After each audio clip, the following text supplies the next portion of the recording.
আসসালামু আলাইকুম। আপনারা সবাই কেমন আছেন? আশা করি ভালো আছেন। আলহামদুলিল্লাহ আমিও ভালো আছি। আজকে আমি অনেক দিন পর বাচ্চাদের টিপসের কিছু ভিডিও নিয়ে আসলাম। আমি অনেক দিন যাবৎ অসুস্থ থাকার কারণে কোনো ভিডিও আপলোড করতে পারিনি, কিন্তু আমি প্রতিদিন করে একটি শর্ট আপলোড করি চ্যানেলে।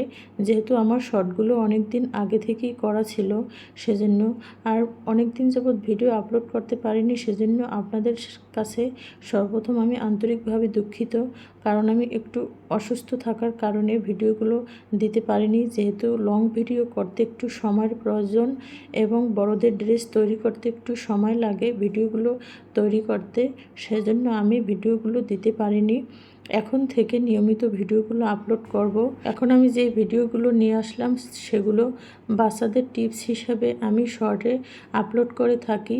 এগুলো দেখে আপনারা চাইলে বাচ্চাদের জন্য সুন্দর সুন্দর ড্রেস তৈরি করতে পারেন। আর আমার এই ভিডিওগুলো যদি আপনাদের ভালো লাগে তাহলে চ্যানেলটিকে সাবস্ক্রাইব করে নিতে পারেন, যাতে আপনারা প্রতিদিন নূতন নূতন ডিজাইন এবং টিপসগুলো দেখতে পান। এবং আমি এরপর থেকে প্রতিদিন ভিডিও আপলোড করব বড়দের ড্রেস তৈরি করে।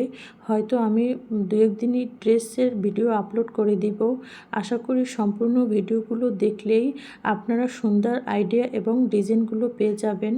যেহেতু আমি টিপসগুলো আপনাদের সাথে আগে কখনো শেয়ার করিনি, এখন থেকে আমি টিপসগুলো ভিডিও আকারে শেয়ার করব, যাতে আপনারা দেখে এরকম সুন্দর ড্রেস তৈরি করতে পারেন বাচ্চাদের জন্য। আর প্লিজ স্কিপ না করে সম্পূর্ণ ভিডিওগুলো দেখবেন, তাহলে আপনারা বড়দের ড্রেস তৈরি করার জন্য সুন্দর সুন্দর আইডিয়া পেয়ে যাবেন। আর ভিডিওগুলো কেমন হয়েছে অবশ্যই কমেন্টে জানিয়ে দেবেন। আর সবাই সুস্থ থাকবেন, ভালো থাকবেন। আজ এ পর্যন্তই, দেখা হবে অন্য কোনো ভিডিওতে। আল্লাহ হাফেজ।